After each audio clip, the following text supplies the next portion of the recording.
दोस्तों आज हम जानेंगे दुनिया की सबसे लग्जरी कारों में से एक, अपनी बेहतरीन इंजन क्वालिटी और डिजाइन के लिए पहचाने जाने वाली रोल्स रॉयस की, जो अपने कारों के लिए तो फेमस है ही, साथ ही साथ यह एयरक्राफ्ट इंजन बनाने वाली भी दुनिया की दूसरी सबसे बड़ी कंपनी है। और आज के समय में इतनी पॉपुलर हो चुकी इस कंपनी की शुरुआत एक ऐसे आदमी ने की थी जिन्हें की बेहद ही गरीबी और बदहाली का सामना करना पड़ा था।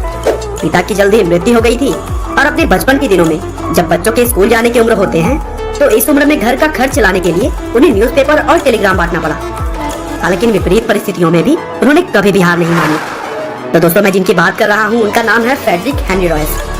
दरअसल रोल्स रॉयस कंपनी के फाउंडर दो लोगों को माना जाता है, फ्रेडरिक रॉयस और चार्ल्स रॉयस। लेकिन इस कंपनी में सबसे मेन रोल फ्रेडरिक रॉयस का ही है। अब आप सोच रहे होंगे कि वो कैसे, तो चलिए दोस्तों इसके लिए हम पूरी स्टोरी जानते हैं।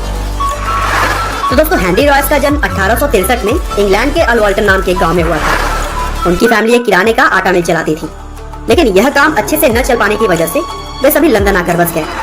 लेकिन जब हेनरी सिर्फ 9 साल के थे तब उनके पिता की मृत्यु हो गई और इस तरह से हेनरी को अपना घर का खर्च चलाने के लिए न्यूज़पेपर बेचने और टेलीग्राम बांटने जैसा बहुत सारा काम करना पड़ा। अगले कुछ सालों तक इन सभी कामों को करने के बाद वे अपनी आंटी की मदद से इंग्लैंड के पीटरबरो नाम की जगह पर चले गए, जहाँ पर उन्होंने नॉर्थर्न रेलवे में काम किया। और फिर वहाँ से लंदन लौटने के बाद वे एक लाइट एंड पावर कंपनी में शामिल हो गए, जिस कंपनी के थ्रू वे सड़कों पर लाइट लगाने का काम करते थे। दोस्तों अब तक हेनरी रॉयस ने अपनी कमाई के कुछ पैसे बचा लिए थे और फिर अपनी सेविंग और अपने एक दोस्त क्लैरमोंट के साथ मिलकर उन्होंने 1884 में एक छोटी सी कंपनी खोली, जिसका नाम उन्होंने FH रॉयस एंड कंपनी रखा। दरअसल यह कंपनी बिजली के छोटे छोटे पार्ट्स बनाने का काम करती थी। और फिर अगले 10 सालों के बाद इसी कंपनी के जरिए उन्होंने डायनामोस और इलेक्ट्रॉनिक ट्रेन बनाने भी शुरू कर दिए। और फिर 1899 में उन्होंने अपनी कंपनी को रजिस्टर्ड करवाया। लेकिन आगे चलकर जर्मनी और अमेरिका से आने वाले क्रेन और डायनामोस से कंपटीशन बढ़ता जा रहा था और कंपनी को घाटा होने लगा था। इसीलिए रॉयस ने कार बनाने का फैसला किया।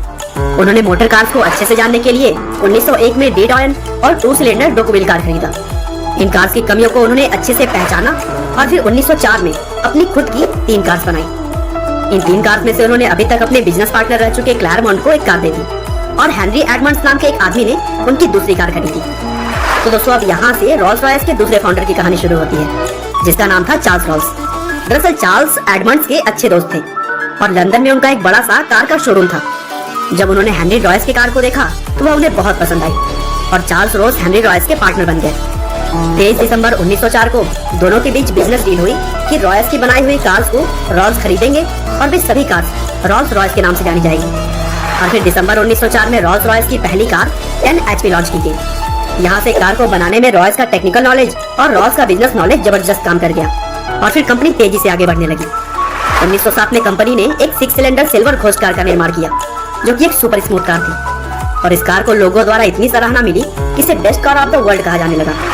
हालांकि 1910 में रॉल्स की हवाई दुर्घटना में मृत्यु हो गई और उस समय उनकी उम्र केवल 32 साल थी।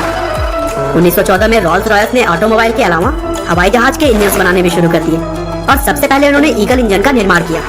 1921 में डिमांड बढ़ने की वजह से रॉल्स रॉयस ने मैसाचुसेट्स में एक नई फैक्ट्री खोली और फिर उन्होंने उसी साल स्प्रिंगफील्ड घोस्ट नाम की एक कार बनाई।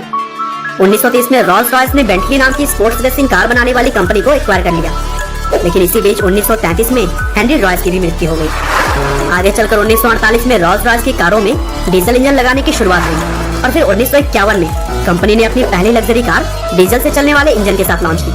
हालांकि 1964 आते रिसर्च और डेवलपमेंट के चलते एयरो इंजन में कंपटीशन बढ़ता जा रहा था। इसलिए रॉल्स रॉयस ने करीब 80,000 लोगों को अपनी कंपनी में जगह दी और मैन पावर के हिसाब से उनकी कंपनी ब्रिटेन की 14वीं सबसे बड़ी कंपनी बन गई। लेकिन इसके बावजूद मंदी की वजह से ऑटोमोबाइल के काम में इससे नुकसान होता चला गया और फिर आखिरकार 1998 में रॉल्स रॉयस को बेचने का फैसला किया गया, जिसे कि बोली लगाते हुए BMW और वॉक्सवैगन ने खरीदा और 2011 के बाद से यह कंपनी रॉल्स रॉयस PLC के तौर पर काम करती है। तो दोस्तों मुझे उम्मीद है कि रॉल्स रॉयस की यह कहानी आपको जरूर पसंद आई होगी और इसके फाउंडर हेनरी रॉयस से आप जरूर इंस्पायर हुए होंगे। आपका बहुमूल्य समय देने के लिए बहुत बहुत धन्यवाद।